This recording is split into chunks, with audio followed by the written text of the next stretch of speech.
Me.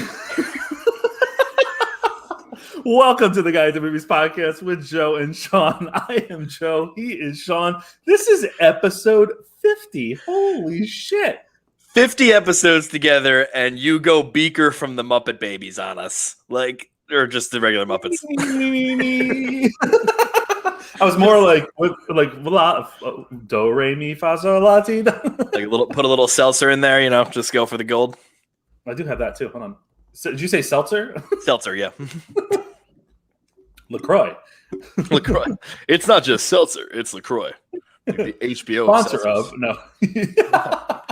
LaCroix Plus. All right. Well, we're off to a great start here, guys. Welcome to our 50th episode. We're very happy to have you all. Sean, is it exciting for you to be here this long? It is, because I just not you in particular, but like us in general. I don't know. Seeing that big 5-0 on the episode is just a great moment. I just feel so excited. I feel like we've accomplished something. And, as we're going to find out, we have grown so much. Whether it's through this pandemic or through how we podcast, it's exciting. I love it. It honestly is kind of amazing, looking back and some of the original episodes and when we first started, we're trying to find our groove and trying to figure out what worked. It's cringeworthy is what it is. Let's be real. It's very cringeworthy. We took a look at the photos of us, and just the looks of us are just odd compared to now.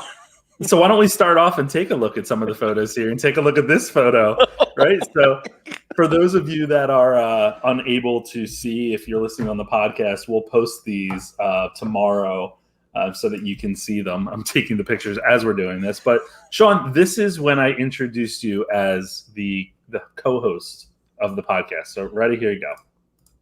So this is a special episode for us. It's a special night for the podcast. We will henceforth be known as the Guy at the Movies podcast with Joe and Sean, because the esteemed math teacher movies himself, Sean Phillips, joins us as the new permanent co-host of the pod. Sean, damn fine to have you here. Oh, it is damn fine to be here, Joe. I don't know where damn fine came from, but I like that you ran with it. That started the whole okay, you're going there, we'll go there. Well, that was me just saying I actually have no idea preparing what to say, which is great that you had me as a co-host on the podcast. So I was just I'm just going to completely repeat what he said. It works out very well in the end.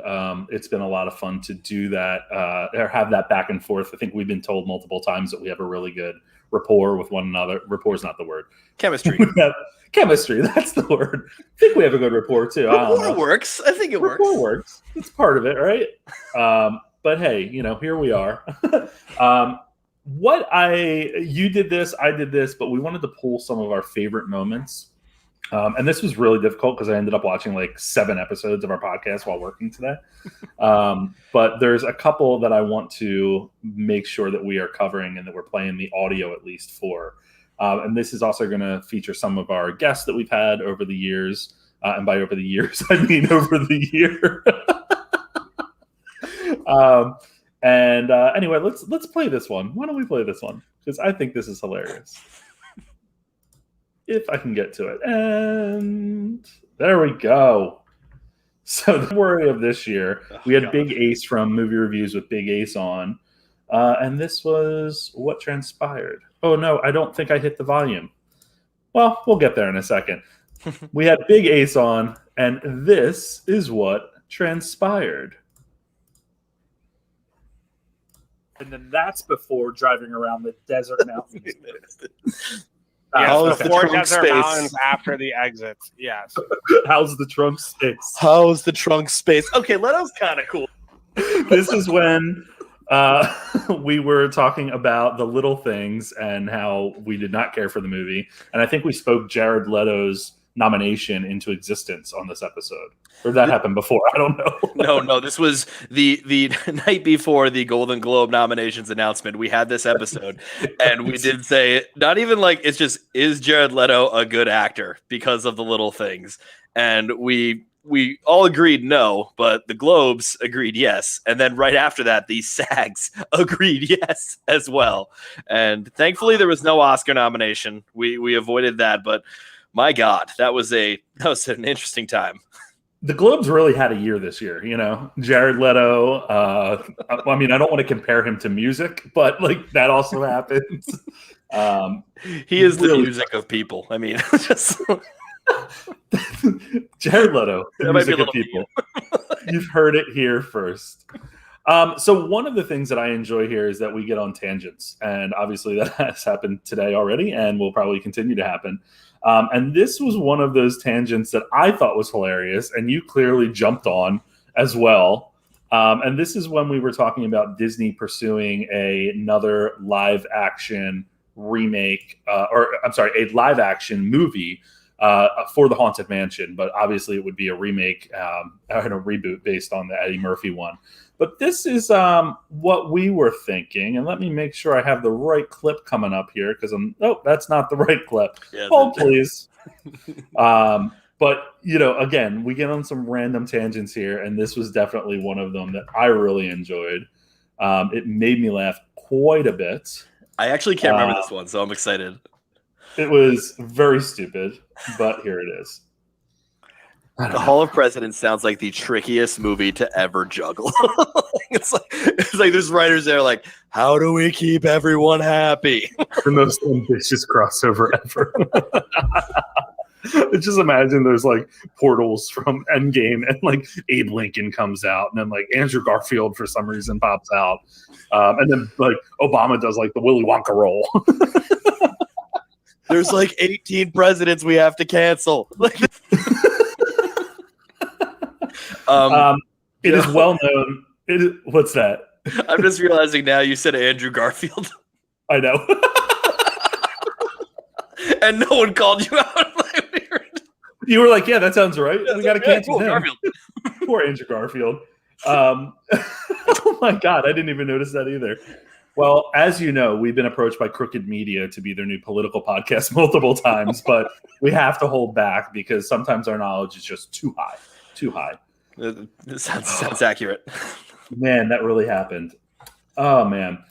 All right. Well, the next one that I think we need to touch on here is you talking about a hot dog. Can you give us a little guidance around this? Like, what are we talking about? So we were talking about how Netflix kind of has this power over some of the lower the lower tier awards, like Best Documentary and My Octopus Teacher winning for that. And then, you know, a lot of the goddamn Octopus Teacher and a lot of other like short, other short films that are coming from Netflix winning. And one of them was Two Distant Strangers. And so I had some thoughts on Two Distant Strangers, which I kind of liked, but there were definitely some flaws to it. I can't even preface this any more than you just did. Here you go. And then, I saw that one on Netflix, so I'm gonna vote on that one because it's the only one I saw. So, but the idea was good of those Two Distant Strangers, but I don't know. The acting for me wasn't. It just. Well, they cast an actual Chicago hot dog for the officer. Hey, what you doing there? Get over here. I'm like, good Lord, what the hell is that? Oh God, my goal, Big J. My goal is always to make sure I just make sure Joe writes something down, knowing that he's marking the tape at there to save that little video of me impersonating a Chicago hot dog. There has been several moments, and you can't see these in the videos, everybody, where when I'm just like I go off on like my own weird little tangents, and Joe isn't even laughing, but he's calmly grabbing a notepad to just write down the time because he knows he's going to use that later. Multiple times, and thank you to Big J, Unyola Movie Blog, who was on that week. That was a lot of fun, that episode. But here's something that you've repeated multiple times, and it's only gotten finer with time.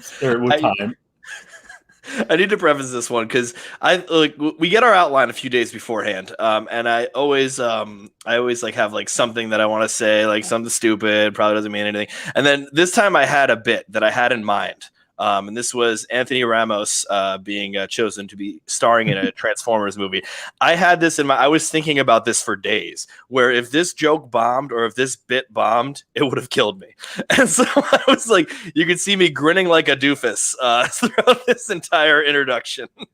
Well, it certainly didn't bomb. And Burns from Burns Reviews, John, just watch his face the entire time because it is very enjoyable to me. But here you go.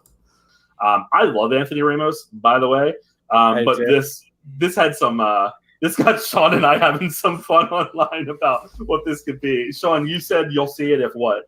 Well, I just hope there is. This is a movie where he it's a prequel like almost Bumblebee, where he is befriending Optimus Prime, and there's a moment where they want Anthony Ramos to betray him, and so he just sits. He turns to the people and just goes, "I am not gonna betray my butt. I am not gonna betray my butt. Hey, yo, I'm young, Cleggy."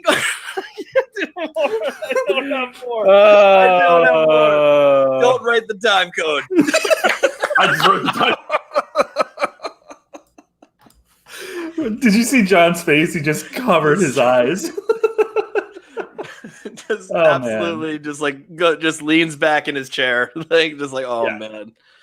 But it's been a lot of fun, and we are going to continue doing what we're doing because we don't have anything else going on in our lives, right? Like, you're not getting married or anything anytime soon.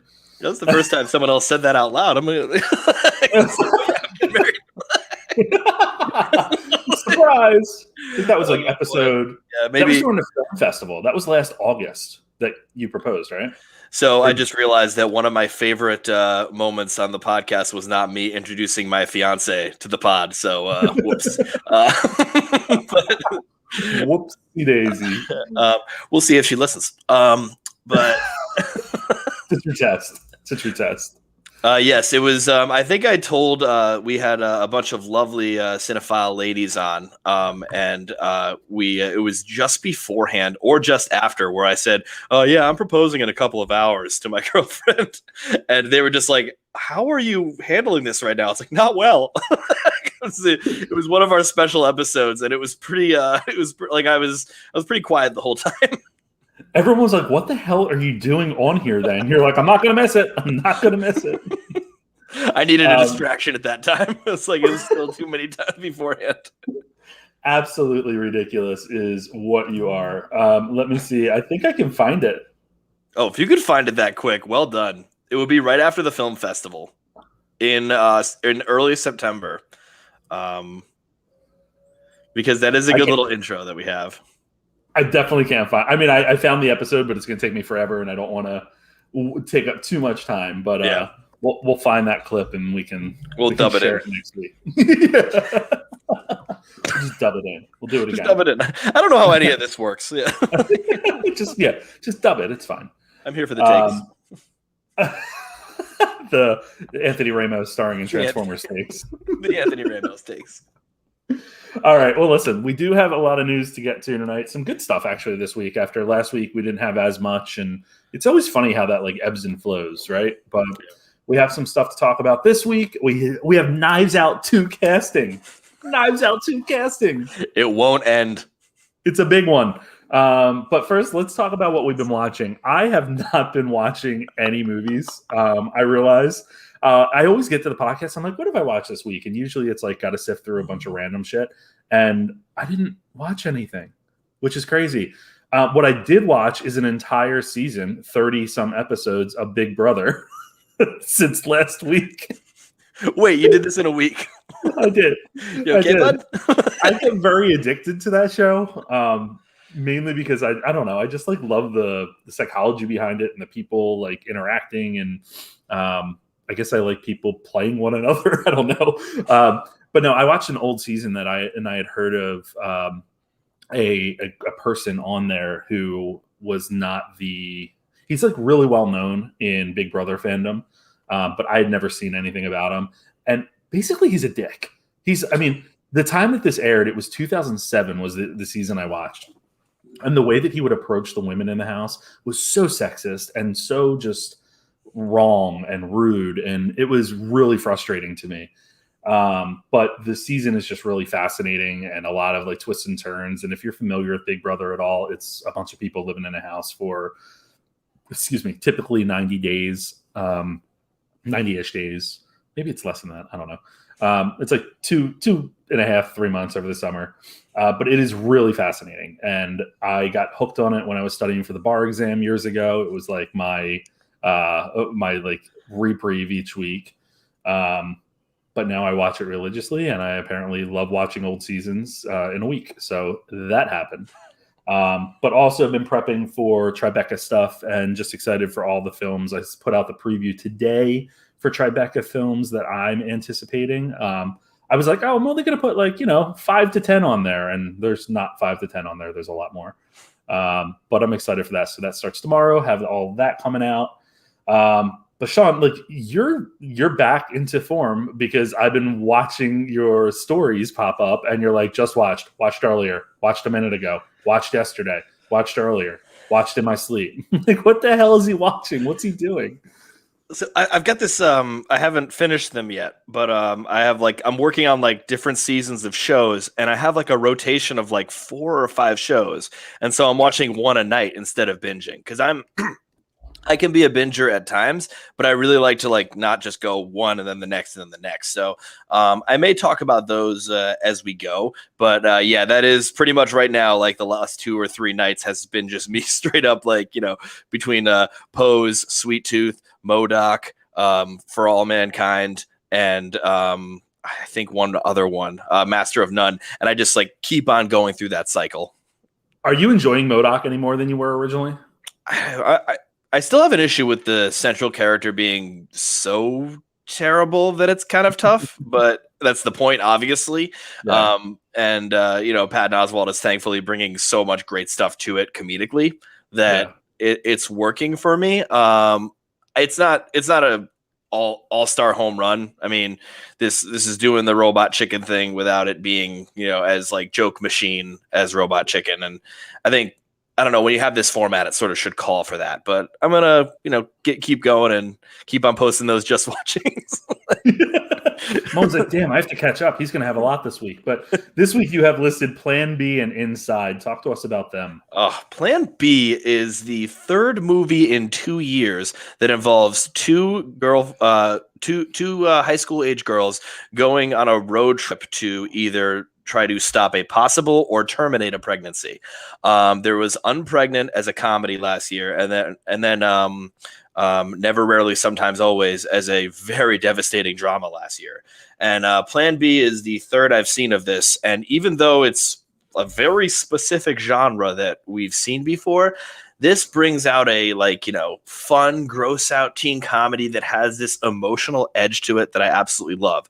The director is Natalie Morales, who you have seen as Lucy, Tom's girlfriend in Parks and Recreation, and in several other. Yeah, she's been starting to go behind the camera a lot writing, and I believe this is her 2nd film she's directed. I'm not sure the other one.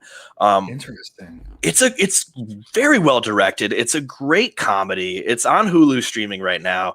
I liked it quite a bit. It's about 2 hours long, which it does overstay its welcome in the 1st and 2nd act, meaning that, this is the annoying thing to say, but this really could have been a series in the sense that so much happens in the first 2 acts. And then in the 3rd, it gets a little bit more tight. It gets a little bit more lovely as the ending. And the comedy gets a little bit more fast paced. But I really liked what this one kind of did with this type of genre. I'm looking at the cast right now, and I see Rachel Dratch is in it. And this is going to sound terrible that I don't remember the actor's character's name, but Timothy Granaderos from 13 Reasons Why is in it as well. He played Xander in this movie, if that means anything to you. He plays a very interesting role.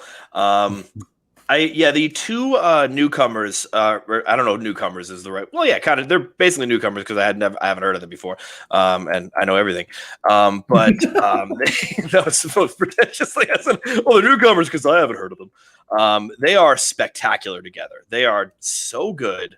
I am vamping so that I can be able to say their names. but they are absolutely wonderful. Like great. Well, I said they had okay chemistry, but on their own, they had like just alarmingly great like comedic energy and just manic comedic energy the whole way through. And I am okay. So yes, it is. I was like, where'd he go? Mentally, I am. like. My sorry, my computer is so slow. This is terrible podcasting. Kuhu Verma and Victoria Morales, and the two of them are really good. I mean, they play convincing high schoolers considering they're, thankfully in their 20s. And it's just like really wonderful. Rachel Dratch is in one scene of this movie. It's that kind of deal. She plays the, sex ed teacher, which the sex ed in this situation is abstinence only, please. Like, that's absolutely it. And it doesn't what it doesn't do, which is nice, is it doesn't really hard, intensely make fun of that, even though, they're obviously doing the wrong thing with an abstinence only education. But it is, they sort of put a spotlight on it, and they show the effects of that, which is, some pretty negative effects as we see throughout the film. But that's a lot of what I said with that. But Plan B is really great film. Definitely check it out on Hulu. Awesome. Yeah. And Inside. God help me with this one. This is Bo Burnham's Inside. It's a movie. It's a comedy special. It's an introspective look into the mind of an idle human.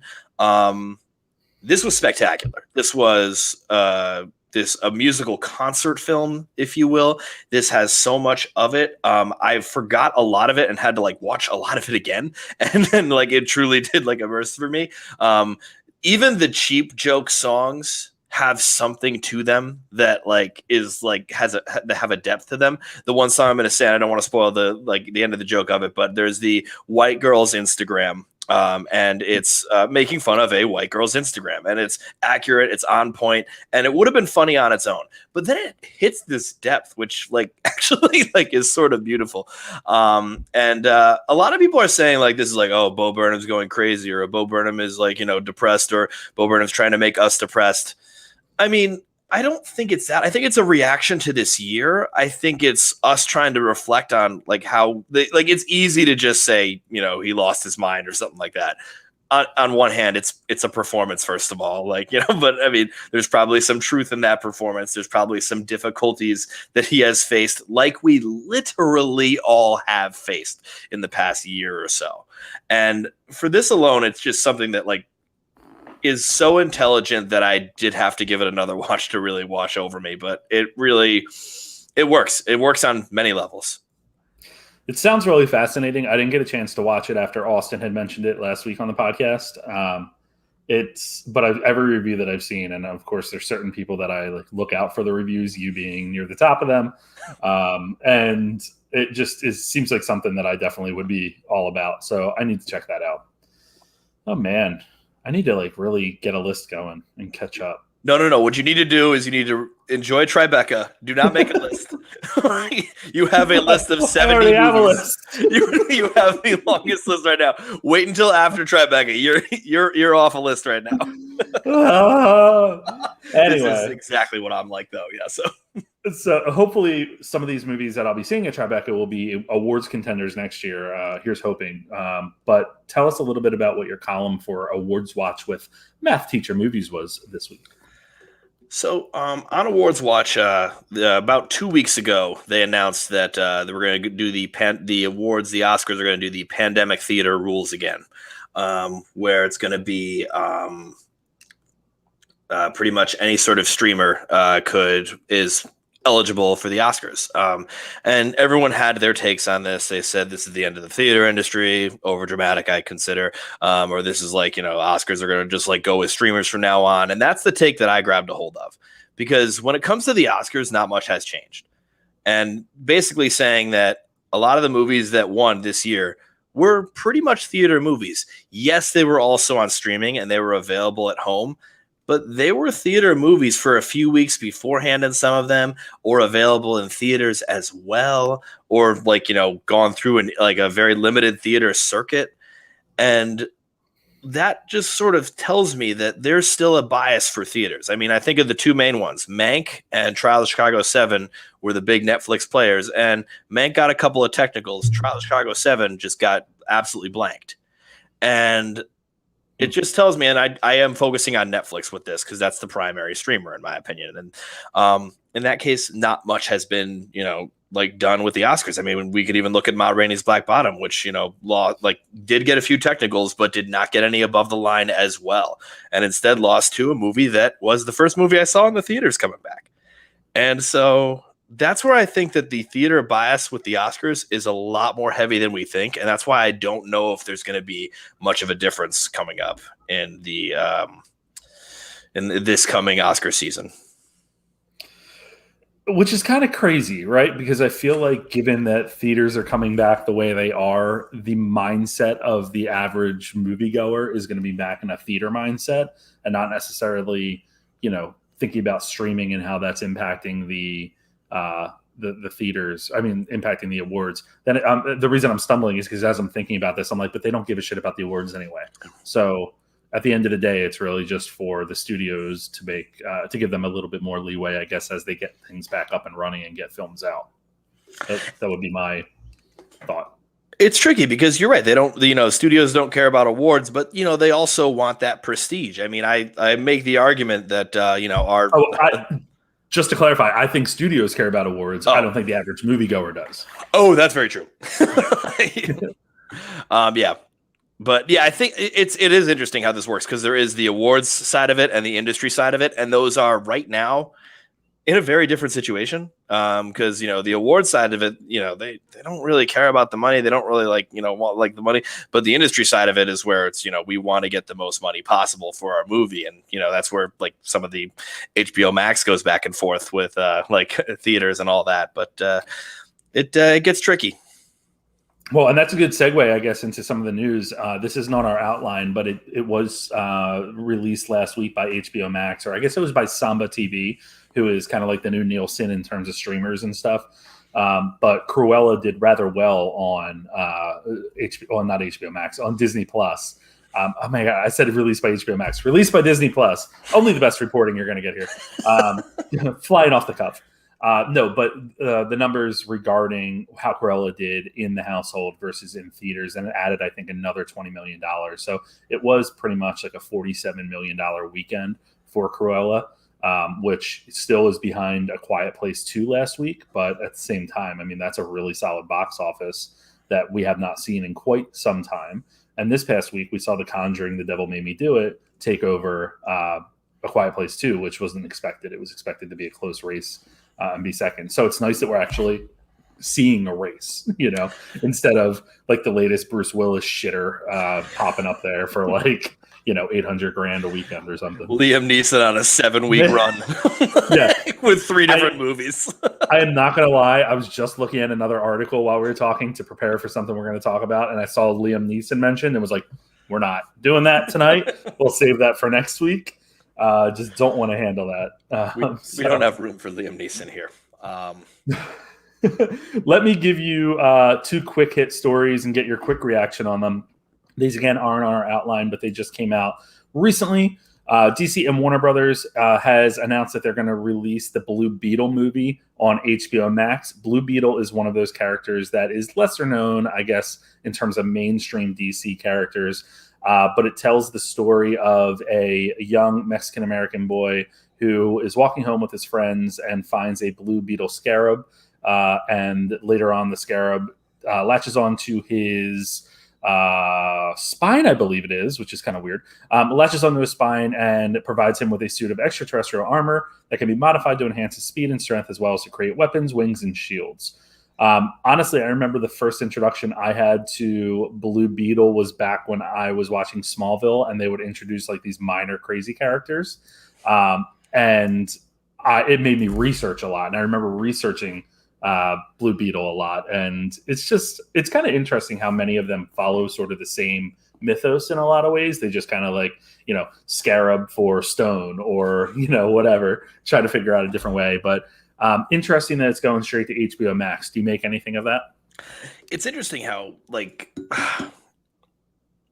I guess straight to HBO Max is kind of the play it safe move here. I hate to say that, making it sound like it's a lack of respect to this type of movie or this type of IP, but I think that this is one where you can have something grow on the internet and grow in a fan base, and it could be interesting. I love this idea. I love it's got the what's the right word? It's got the ingredients of like every kind of like superhero comic book kind of movie. It's like got the every man gets the powers, responsibility comes in there. There'll be the fun discovery of the powers scene. There's the ingredients there that can make this a fun movie, even if we have maybe seen variations before. Yeah. It feels very Shazamish in some ways, I guess, just because it's focusing on the kid, and I think it could be a good family tentpole for them. But I think, isn't Batgirl that movie that just brought on the directors of Bad Boys for Life? Isn't that going straight to HBO Max too? Or at least it was talk of it. Yeah, it was. Well, no, it was what they did. I remember seeing like the part of the article where it's like it's a part of the HBO Max like DC universe, and I'm like, well, what the hell does that mean, dude? They don't know, Sean. They don't know what they're doing with DC. So annoying. We have talked about this. They have no goddamn idea what they're doing. But Tyler Perry does know what he's going to be doing next year. He'll be cashing in because the next Medea movie is coming out. Not Medea, as I said earlier. Mama Dea. Tyler Perry said that he was done with Medea. Jesus, dude. Said that he was done with Medea after a Medea family funeral, which I think was 2019. But now he's making a Medea Homecoming for Netflix, which is planned to drop next year and will be directed and written by Perry. Boy, he really contemplated that retirement, huh? Yeah, he's like, she's done. She's totally done. Netflix is like, you want to come back? He's like, done. Here's the script. Someone really like treated their mind through the pandemic. They're like, okay, you know what? Yeah, Medea. Let's bring her back. Yeah. What was a Medea family pandemic? What was Tyler Perry in recently that I was liking? I can't remember what it was. That you were liking or that you weren't liking? Because he popped up for 5 seconds. In that's what was it Those Who Wish Me Dead? Or yeah, so what I was liking. He was the prime motivation of the two bad guys for 13 seconds. And it was like 10 minutes later that I was like, oh, that was Tyler Perry. Giving Nicholas Hoult and Aidan Gillen just the motivation that was needed to try to kill Joe Lee. None at all. None at all. And we still don't know like who he was. He was a high-ranking official or something, I'm assuming, in the government, but he was partying with Andy Garcia in Wrath of Man. Yeah, that's exactly right. If they get nominated by the Golden Globes, I will shit myself. Why would you do that? Because we need content. Wait, no, is there? We don't know if there's a Golden Globes anymore, though. That's the good part. Yeah, that's a good point. You know what? Yeah, sure. Get nominated. Nominate the hell out of them. Nominate him. Have some fun. Is Leto in a movie? Joker, Snyder cut. Leto's got nominated. Hey, that's actually perfect. There we go. Put him in there. Let's have some fun. Arguably the best of the three roles, to be clear. Yeah. Yeah, right? Okay. Because I don't think Morbius is going to be getting the nomination. Should Sony ever decide to release that movie? Yeah, Sony was psyched about the pandemic with that one. They're like, oh yeah, shit, move that back. Yeah, pandemic's over, and they're still like January. We're literally getting a new Spider-Man before we get Morbius. Oh man, we're also getting Creed 3, and the news around that is that Lovecraft. Oh my God, I can't speak tonight. Lovecraft Country's Jonathan Majors is going to be reportedly getting in the ring with Michael B. Jordan as the adversary, as the big bad in this film. Negotiations are currently underway. It's kind of crazy. This is another big role for Jonathan Majors. I mean, he's tapped to be in an upcoming Marvel property as Kang the Conqueror. He, of course, Lovecraft Country was huge for him. He's got a couple other movies that are in the works. What do you think of this casting? It's such a physical role. I mean, it's perfect. Like, this guy is so like physically intimidating, especially after what we've seen in Lovecraft. And I think in Defy Bloods he also just got huge in those too. People were joking that like in Defy Bloods he got huge because he's like, I'm gonna be a soldier in a movie. It's like, no, you're gonna be the son of a bunch of vets. And so people, and then he got all buff for nothing. I don't know if that's true, but I truly love this casting. I think this brings him to a superstardom. Like it really does. I don't know if it's worth mentioning this, but this is something that I sort of, my brain went right to. This will be the first time in some sort of Rocky franchise movie where both participants of the boxing match, if he is the adversary, will be black. And that just there's an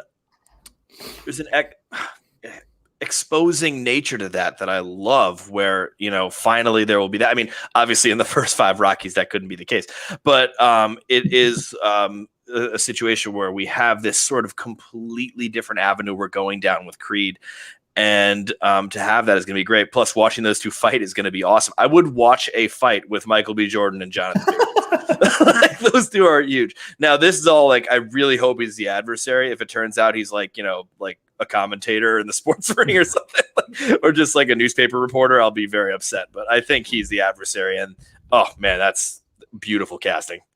I think Logan Paul and Jake Paul are also going to be. I just forgot that occurred. That they exist. They exist, but also I just forgot that occurred. Oh my god. It was. Yeah. Well, it keeps occurring. That's the problem. But no, this is a big role for him. I totally agree with you. It's really interesting that this is Michael B. Jordan's first time behind the director's, or in the director's chair, I should say, behind the camera. He'll be directing this as well. So it's a really neat move, and that's a good point that you make about both of them. So into it. Just like I'm into the John Wick forecasting. We found out that Donnie Yen, who I guess, like, for people that listen to us, best known for like Rogue One, a Star Wars story, and his role in that, he's joined the cast of John Wick 4, and he'll reportedly play a character who shares the same history and many of the same enemies as John Wick, which is really cool to me. And then today we found out that Bill Skarsgard has also been cast in the role. I mean, in the film, and I think that's an incredible casting.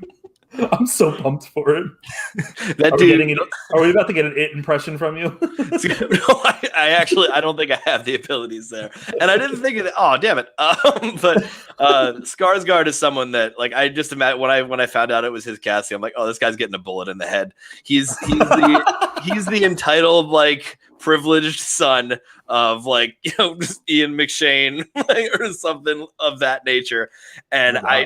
There's so many of those. There were so many of those. That's Wick's whole thing, is like white twerpy looking dudes. He just like takes them down, like just like shoots them in the head. And but it's usually not a named actor, no? It's usually not a named actor. It's usually like a. Well, I'm about to not name this actor because I forgot the name of this actor. But Reek from Game of Thrones, not Reek. Show some respect on his name. Theon Greyjoy from Game of Thrones. But he Alfie Winter, yes, Alfie Winter means nothing to me. I stand by my point. It's pretty solid, yeah. My point as well, because I forgot the name. So I helped you out there. But I love the idea. Yeah, that's true. Skarsgård is a bigger name, but is really truly only recognizable in clown makeup. He's had other roles, and he's substantially recognized by us in those other roles. But he was good in The Devil All the Time. He was very good. That's the one I was thinking of. Is Devil All the Time. He that was his other one. And there's been a few others where you've seen him without the clown makeup, obviously. But for the most part, like, he isn't terribly famous. It'll be interesting to see who he plays. He could play, someone who helps out. But the Donnie Yen casting, just absolutely. It's almost to the point where I'm upset this hasn't happened yet in a John Wick film, where it's like, how in the world has this been the first one? And of course, like, he's in Rogue One, Star Wars story. He's truly like one of the best parts of it, one of the most fascinating characters in it. And, just he kicks ass, and that's right there. And the fact that he's going to sort of, from what you said, I believe he's going to like sort of be kicking ass with John Wick. That's what it sounds like. Like right then and there, they're pairing up. Because I was wondering, if he was going to be like was he going to be the final boss, or was he going to be one of the like one of the people he steps on the way to the final boss, like the guy he fights in the library for 4 minutes or something like that, one of his obstacles. But the fact that it's going to be a substantial role is really awesome. I mean, they also could pit them against one another, to be quite honest. Like, they could be, the same background and everything, but who better to take one of them out than, someone that's similar to your own self. So I don't know. Either way, I'm excited. Either way, that was such an out of left field casting. But this is a franchise famous for that. I mean, Jason Mantzoukas is in the John Wick franchise. Lawrence Fishburne is in the John Wick franchise. There are some crazy ones that I can't think of right now that oh man, there's some very interesting ones that I've gone through. But I mean, one of the ones I really want to see right now, not casting, but something that I believe Amazon canceled this. They were going to do a prequel series about the hotel called the Continental. And I still desperately want that. I hope that resurfaces somehow, because that world of a hotel where all the assassins are and they can't kill each other there is just one of my favorites. That's just such an insane, absolutely insane premise that I still love from not here. Not on the ground. He literally puts his hand on a step and it's like bass. It's like, that's amazing. Safety.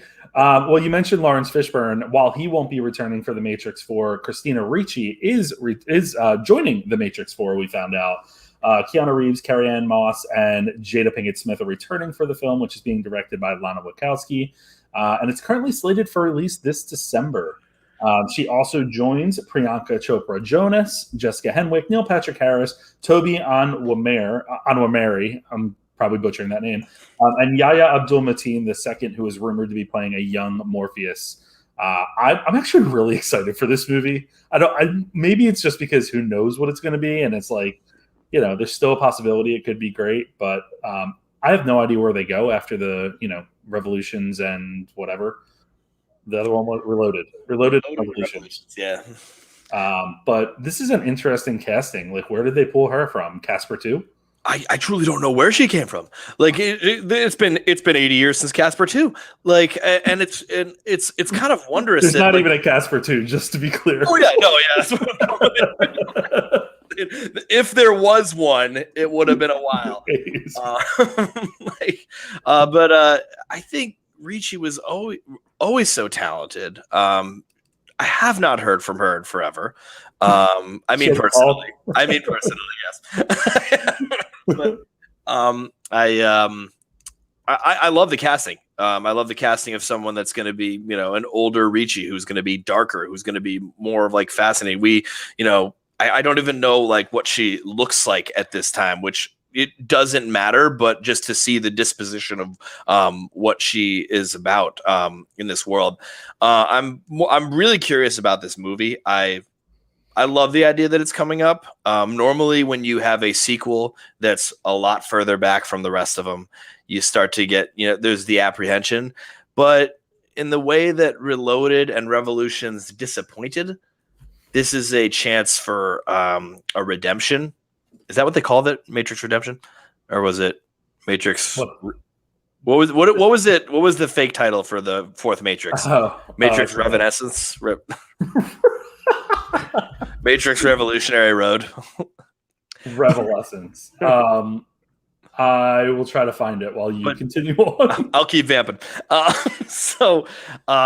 I love the idea of them sort of getting this do-over. And do-over is the wrong word, but it's something where they're trying out something that could use better effects, could have a better, interesting story where they could learn from the mistakes of the second and the third one, which I do not hate the second and the third one, as a lot of people do. I do not like them either.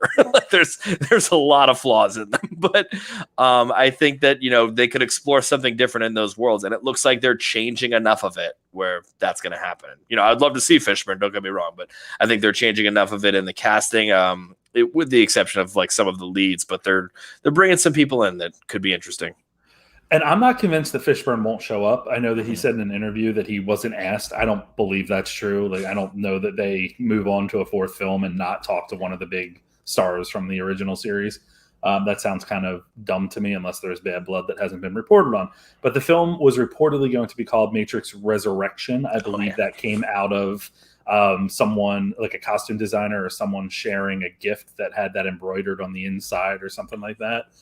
So that very well could be the title, because, of course, Keanu Reeves and Carrie-Anne Moss's characters died, right, in the third one? I believe so, yeah. Yes. It was like 45 years ago. I mean, there was like 8 worlds reset, so like, who the fuck knows what actually They're coming into the multiverse. Oh, God. But I think what's really interesting about this movie is that arguably Keanu Reeves is a larger star now than he was back then. Mm-hmm. I think he has more. I mean, he's always been a star, but the action films that he's been doing in recent years, John Wick in particular, I think have just set him on a different plane than anything he's been before. And I think that's something that this movie really has going for it. Well, let's face it, he sort of became a punchline in the Matrix movies. And, they also did great favors to him, obviously. But, his whoa kind of thing where he plays, the sort of idiot, like in discovering the Matrix. And then, he is utterly emotionless in the next 2 movies. And from there, it got a little bit interesting of, what is he playing next? And he gets into 47 Ronin, and then he sort of just like disappears. And then John Wick shows up, and we all roll our eyes. I remember I didn't even see it in the theater. And then I'm just like, I'm hungover one Saturday, and I'm like, oh my God, this movie's the greatest thing. And he just becomes this great action star. Then you hear, all of a sudden the publicist kicks in, I think, and you hear about all the great stuff he does behind the scenes and how like this guy is genuinely an exceptional like person. And it's quite the revitalization. Yeah. Which Matrix revitalization. That's my take. Revitalization is good. Yeah, I'm gonna Matrix retrofitting. Boom, done. Matrix titles. Back to the beginning. The next casting, because apparently all of our news tonight is going to be about casting. That's not true, but we know that Issa Rae has been added to the voice cast of Spider-Man Into the Spider-Verse 2, or whatever it shall be called, but the sequel to Spider-Man Into the Spider-Verse, one of my favorite superhero movies, to be quite honest. And Rae is going to voice Jessica Drew, who is also known as Spider-Woman. She will join Shamik Moore and Haley Steinfeld, who are returning as their characters as well. The film is supposed to come out at the end of next year, October 2022, I believe. A lot of good films coming out next year, but I love the addition of Issa Rae. I think that's just really good casting. It's funny when you're talking about voice cast, because you're like, yeah, solid voice. Like, she'll do great. But I think that just knowing how she is as an actress and the roles that she takes, she really can bring something different to this type of character in an animated film. So I'm excited for that. She is unbelievable talent in so many facets. Her acting ability is one of them. Her writing ability, her directing ability. She has created the show Insecure, which I still am baffled that show can exist in this realm of possibility. And but she does have that extremely funny delivery and quick-witted voice, which is you're right, the voice talent, but is this quick-witted voice that will work for an animated film, but will work for like a comic book character that has this zaniness to it. The first movie, it's got most of its charm through its voice cast. I mean, that voice cast is absolutely unbelievable. Mahershala Ali, Brian Tyree Henry, Jake Johnson. Oh man, who plays Aunt May? It's so good, whoever it does. But I mean, we keep on going. Catherine Hahn as Octavia. Catherine Hahn. I still can't believe Catherine Hahn. Who was Aunt May? Oh my God, that's gonna drive me crazy. Oh, it's gonna really drive me insane because I'm picturing her line where she's like, "Took you long enough," and we got. It's what's her name from Grace and Frankie, isn't it? Wait, isn't it? No, not Jane Fonda. Lily Tomlin. No, isn't it Lily Tomlin? Lily Tomlin. I thought it was. Maybe I'm completely off on that. 50 episodes. How the fuck did we get here? It's Lily Tomlin. That's awesome. Yeah. That's like it does sound like Lily Tomlin, yeah. Making me feel crazy. Well, no, I wasn't down yet, I promise. It stops here at 50. I'm kidding.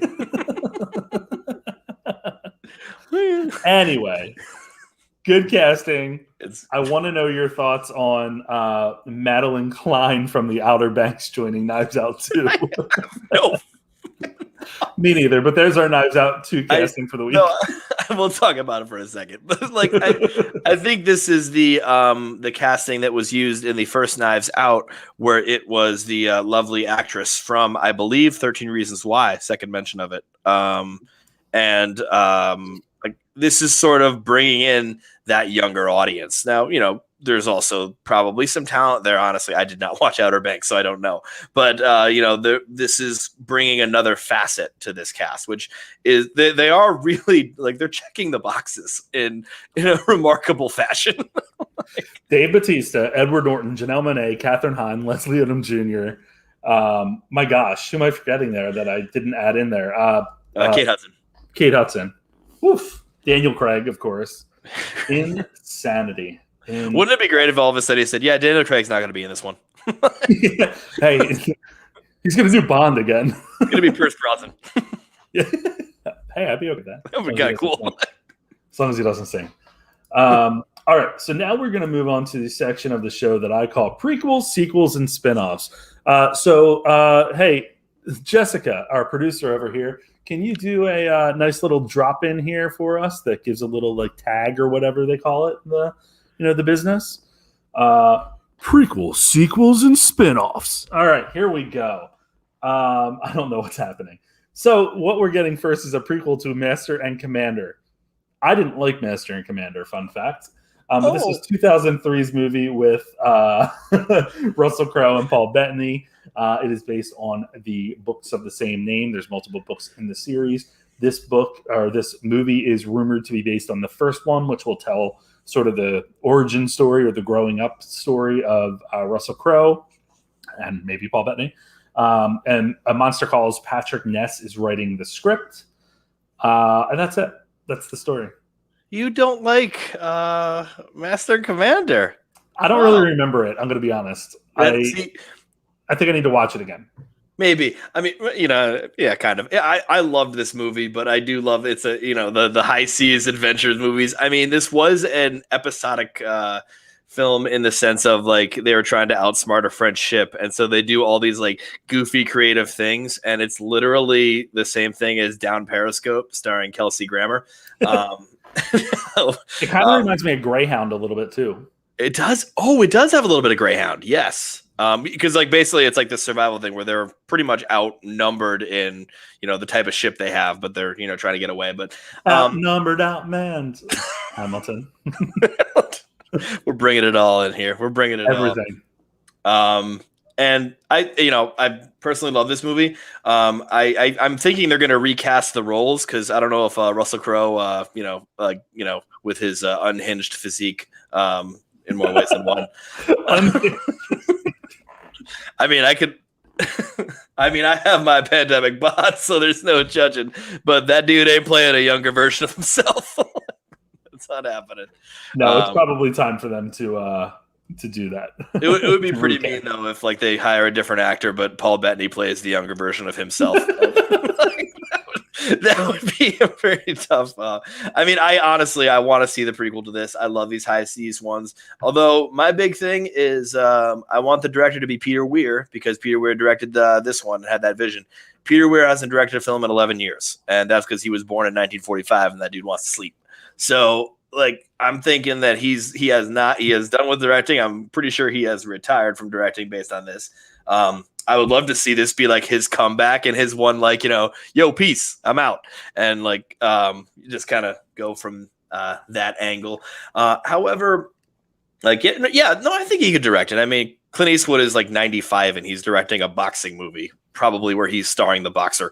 Like, but it doesn't mean he's doing well. Like, that's true. I don't like him as director either. All the Clint Eastwood movies they're the same. Every one of them. They have. I will say that they have recently been the same. There's different eras to Eastwood, and the recent era is a goddamn nightmare. But there are different eras that are there's some good stuff there. But I don't know about Cry Macho. So speaking of eras, where do you think Cruella goes after the first film? Because we did get news that they are working on a sequel, which I think is no surprise. The first film wasn't terrible. I enjoyed it. I know you were a little more lukewarm about it, but it did really well, and people actually were big fans, especially of, I think, her in that role, Emma Stone. So there is, let me see, a deal in place where director Craig Gillespie is going to return. The writer Tony McNamara is also expected to return. Again, it made about $46 million total when you factor in Disney Plus and the box office for its opening weekend. I'm kind of into it. My question is twofold.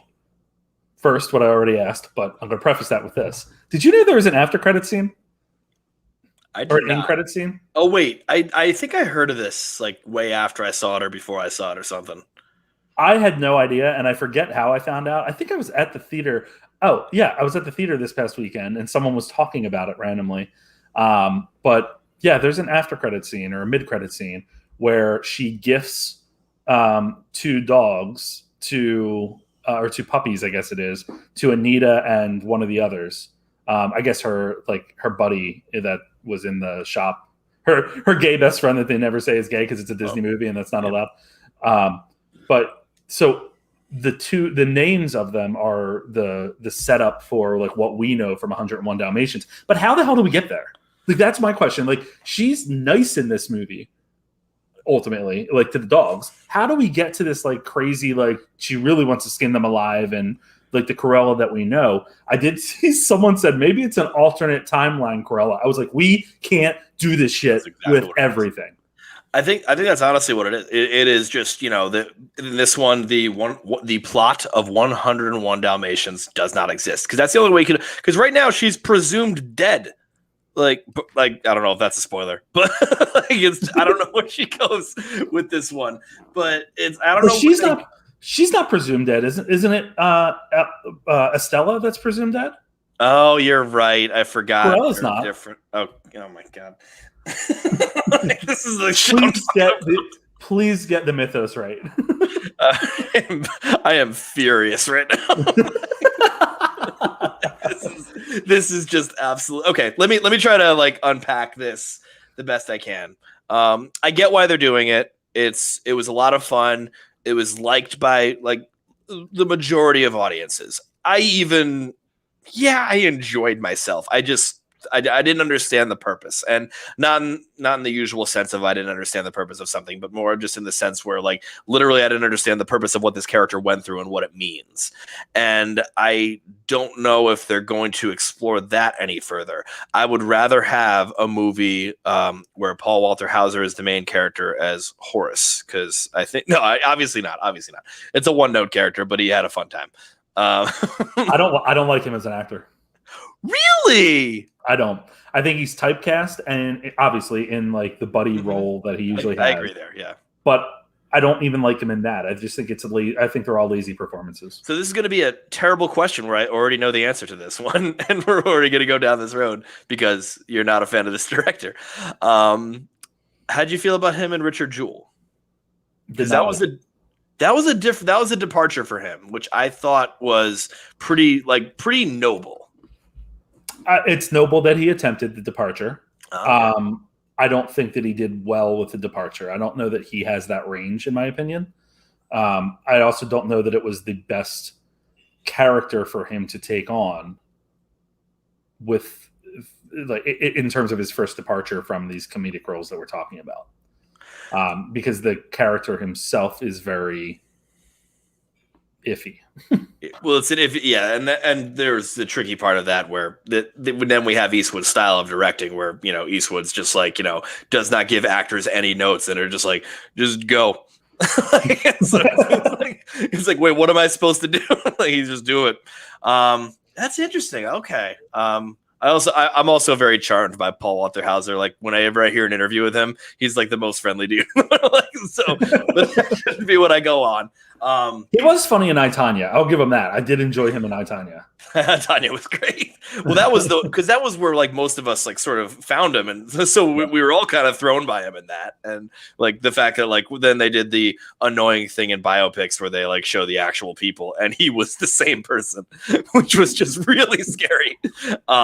Okay, that was one of our greatest tangents, I think. But because I don't even know. I think with Cruella, they're going to milk this too much. It's going to be a disappointment. That's like my main issue with that whole roundabout way of dealing with it. But I'm biased because I didn't love this movie. So yeah. I don't know where they're going to go with it. I would expect that they want to try to connect them. I don't think Disney's in the business of like really going down a different path. Obviously, MCU is, but don't think that Disney really wants to do that, because I think at some point it becomes too confusing for your audience, and Disney's audience still is skewing younger. Younger in terms of, I mean, Cruella was PG-13, so you're going to have some younger, families going and stuff like that who are relying on their knowledge of the character, so they can't just completely railroad it too much. I don't know. So I have a feeling some weird shit's going to come in the next one. like someone else assumes her identity or something like that, or like Glenn Close pushes her. She gets a note from Cruella that's like, "Meet me at the house." Glenn Close. Glenn Close pushes her over. Glenn Close wins. No. Glenn Close doesn't win the Oscar. Loses it to Emma Stone, who gets her second. Oh my god! All right. And so, of course, that was the sequel. And now let's talk about the spinoff. Deadline's reporting that there's a new Quiet Place film in the works. This actually was reported a while ago. It's going to be written and directed by Jeff Nichols, who did Mud and Loving. And it's based on an original idea from John Krasinski. It's not expected to... John Krasinski is just such a different person for some reason. Just one letter. Ted Kaczynski is who you're thinking of, probably.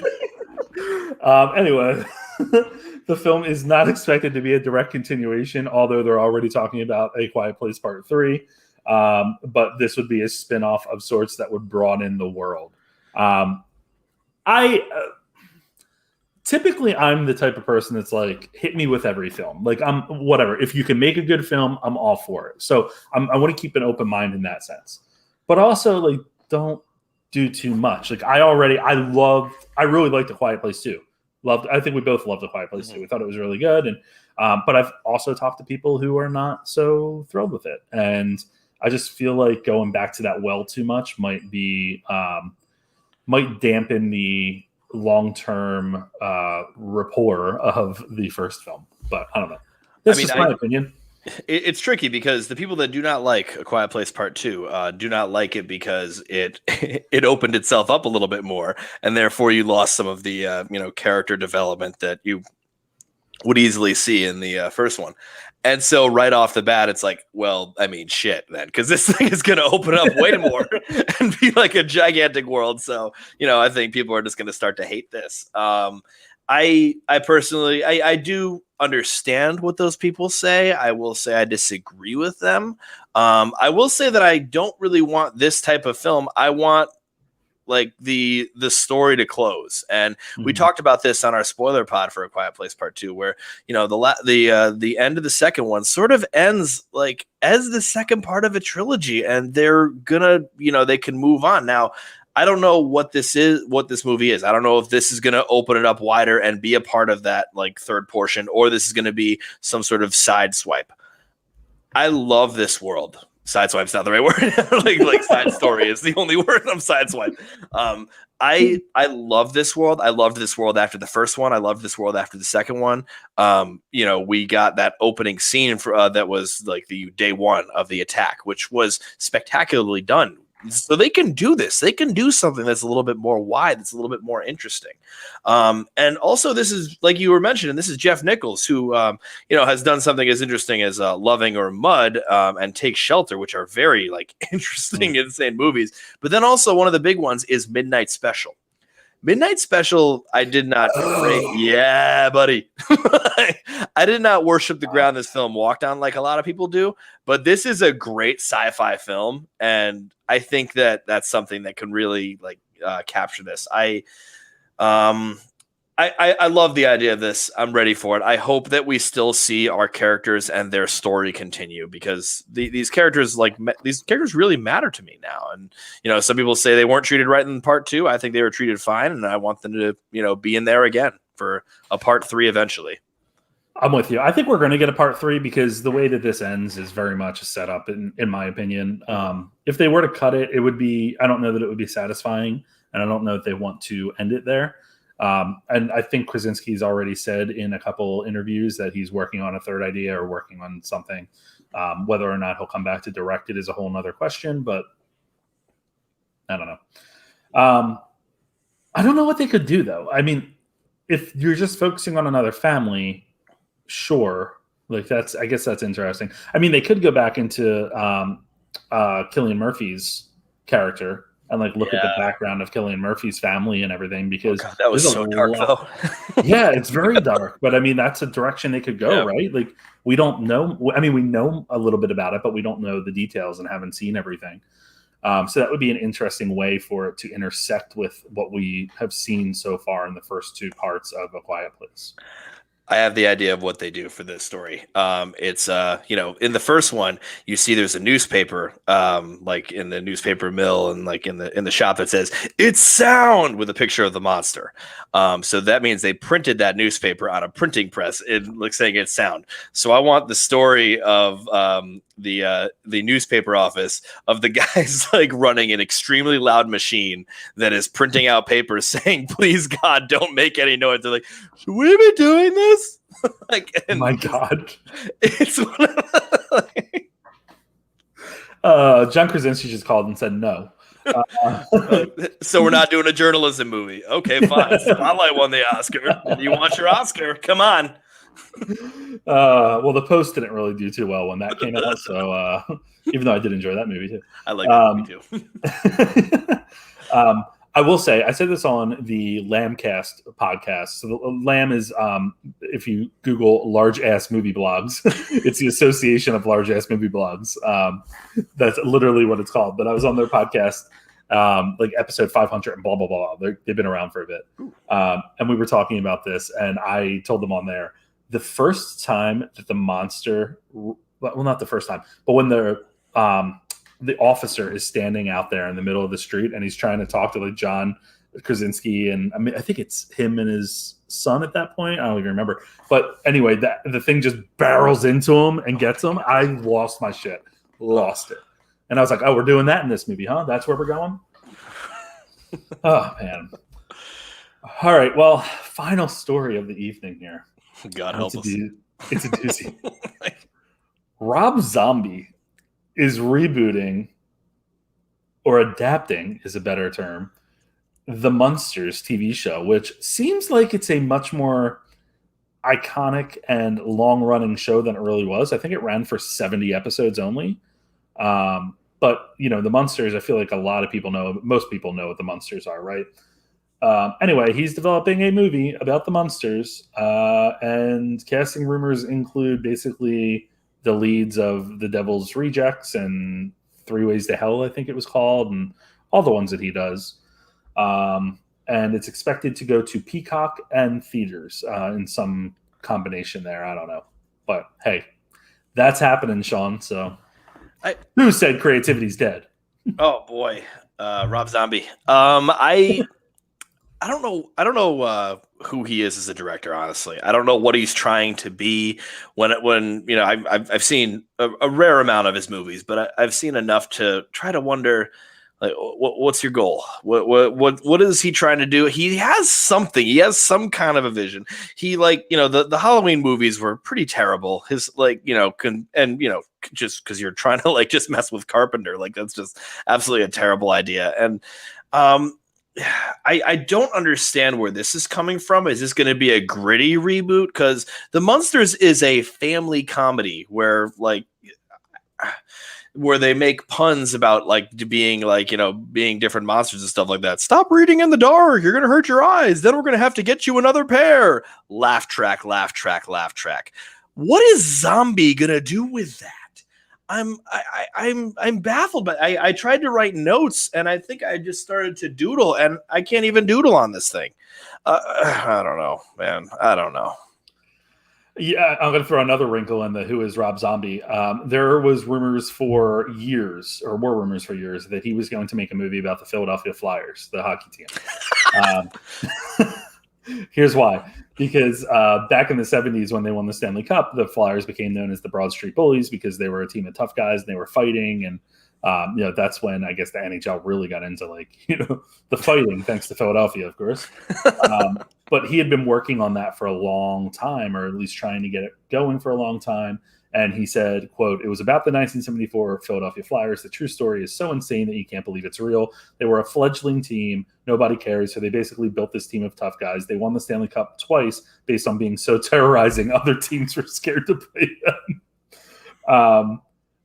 But it's just weird. Like, now you're going to do a sports movie? I mean, it's it's interesting that he's probably going to come back to the Flyers movie once they introduced Gritty. He's like, "Ooh, I gotta get back in this." Do not speak ill of Gritty. I love Gritty. I love Gritty, but Zombie could do some stuff with that. I'll never forget the day that Gritty came out, and it was like, "What the fuck is this?" Everyone was like, "What is happening?" And then the Pittsburgh Penguin mascot's Twitter account tweeted like, "LOL, what?" or something, and right away Gritty's account responded, "Sleep with one eye open, bird." And then everyone loved him. They're like, "He's threatening people." It was sort of brilliant. It's just like everyone immediately talked about this absolutely insane mascot. And now he's still around and everyone loves him now. He's just like, nope, it works. The marketing team they have behind him is just phenomenal, honestly. Like the stuff that they do on social media. And if you get a chance, I think it's like at Gritty NHL. Some of the videos from what he does, oh my God, they're so funny. They're so stupid, but they're so funny. So yeah, he could definitely do that. But I have no interest in this movie. And I feel like The Munsters as a movie doesn't work, just like I don't think, I was going to say The Addams Family doesn't work, but I actually did enjoy The Addams Family. No, it's weird because The Addams Family does work. I think the Monsters, there we go already. The Munsters were always, when it came, were like an answer to The Addams Family when they were both shows. And so the Munsters, like you said, 70 eps, kind of sucked compared to The Addams Family. And so I think that we're going to follow suit with the movies. Yeah. It's weird. I don't know what to expect from this, and I don't think anybody does. So hey, here we are. Wow, that was a hell of an episode. Yeah, we're ending on Rob Zombie. Let's talk about what's coming out this week. We have Rogue Hostage in theaters and VOD, Wish Dragon on Netflix, 12 Mighty Orphans in theaters, and In the Heights on HBO Max and theaters. Joe, which one do you think we're going to talk about this week? Are we doing it this week? I mean, I know you really don't have an open weekend, but I do have an open weekend, so I'm going to be selfish and say, I think we should do that. I think we should do In the Heights this weekend. I'm going to see it again on Friday night. Okay, there we go. We'll be fresh. Are you going in theaters or are you watching it on HBO Max? I keep on going back and forth. You have to go to theaters. Okay, yeah. I was back and forth. I think I'm gonna go Thursday in theaters. The podcast will pay for it. We have a lot of money. What are we at right now? We don't have a lot of money. Yeah, so definitely go see that. That would be solid. We have a producer now. Of course we have a lot of money. What do you mean? Jessica. Random name I came up with. So you guys expect that this weekend. We'll do our little spoiler pod on In the Heights. Spoiler alert, I love it. This sucks because I'm definitely going to love it. So I have to go in there with a grimace and be like, maybe it won't be good, even though I know this is gonna be good. Maybe we'll talk about it in between now and then, but maybe it's top 5 performances or 3 performances from the film, both in terms of the songs, in terms of the actors. We'll figure it out. I like it. There's some good. I mean, there's one actor that I can't wait for you to talk about because I know exactly what you're going to say about them. I'm ready. I when I watched it the first time, I thought Sean's going to really like this. So I look forward to those comments. Guys, Thursday night, we will be doing Marvel Phase 3 trivia with the Chumps. That is going to round out our Marvel stories, our Marvel trivia, which is exciting. A lot of great winners. I think Darren is still watching. Darren, who is from Darren Movie Reviews, won the first week. His friend won the second week. So guys, get in there and take him down because, it's Marvel Phase 3 and that's the most recent and we all should be in pretty good shape with that. I write the questions, so I will be in very good shape. In the future, we will have the Fast Saga trivia as well as Schitt's Creek trivia, and I'm going to throw around The Office trivia because I think that would be an absolute blast. Oh my god! Because I just love The Office so much. But anyway, yeah, that's that. Sean, how are you going to celebrate 50 episodes? I'm gonna watch 8 different shows tonight. And, no, I gotta say, Joe, thank you so much for bringing me onto this pod. Because if you guys don't realize it, Joe does a lot of the work with this thing. It was originally Guy at the Movies podcast, and then he brought me on, and it's been just an absolutely amazing experience for all 50 episodes, including when we look ridiculous. But thank you for bringing me on and giving me the outlet to always talk about movies. Absolutely. It's a lot of fun, and I'm glad that you are here. It's always fun when you and I are going one-on-one. It's fun when we have guests on. I guess, should we share what's going to be happening in like 3 weeks, 3.5, 4 weeks? I was going to wonder if we should share. We should. Yes, let's do it. We should share that. Why don't you share that? Well, I believe it's July. I forget the weekend, but early July. Black Widow weekend. Which one? Oh, Black Widow weekend. Joe and I are going to meet for the first time. Have not met. He is coming up to Connecticut, and it's it's going to be a great time. I'm going to show him all the amazing breweries and restaurants, and then we're also going to watch Black Widow and probably do a spoiler pod. I'm assuming in person. That's going to be so much fun. We should live stream that spoiler pod, maybe before breweries. No. At the brewery. Can we reserve space at the brewery? Can we reserve a corner for honestly, reserving a corner of a brewery for a podcast is probably the most, that's the most niche thing. They probably have a section on their website for it right now. Reserved for podcasts. We don't open until 12, but 10 a.m. to 12 p.m. is going to be podcast recording hours. Please let us know. The taps will be open, though. Yeah. All you can drink IPAs. That would be disastrous. Makes me want to go to bed right now. And I don't like that. But no, it's a pleasure. And we will obviously continue on to be back next week. Sean, tell people where to find you. Math Teacher Movies. I do Monologue Mondays, What the Oscars Got Wrong Wednesdays, and Final Shot Fridays. I review movies of old and new and TV shows of old and new. Also at guyatthemovies.com, I have the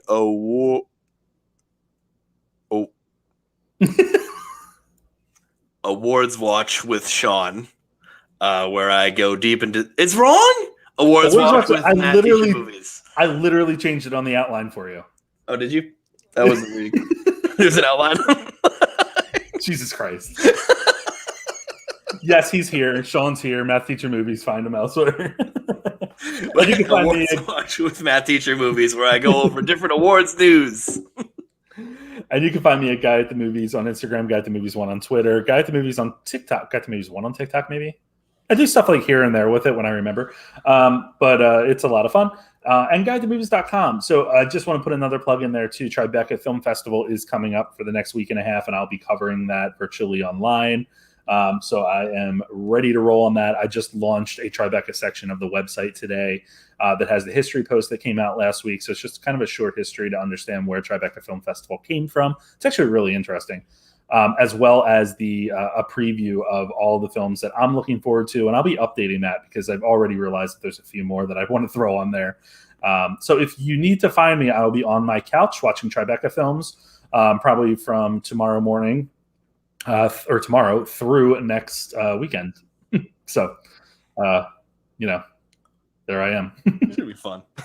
It'll be fun. I'm really looking forward to it. A lot of good films coming out and some exciting interview opportunities that I'm waiting to get confirmation on. So that's going to be awesome. That'll be cool. Yeah, should be cool. But you can find this podcast anywhere that you get your podcast, on Stitcher, on Apple Podcasts, on Google Podcasts, Pandora, iHeartRadio, and Overcast. Overcast? Overwatch. Overwatch is a video game. That's right. That's how we do this. Overwatch is a video game, I think. Overcast is what it is. Yes. So I listen on Overcast is a great app for all your fun. Podcast. Check that out because I'm not really loving my podcast app right now. But Please rate, subscribe, leave us a comment if you would. And we will be right back here next week with another special guest, and we will have a blast as always. Thank you for listening. Talk to you soon.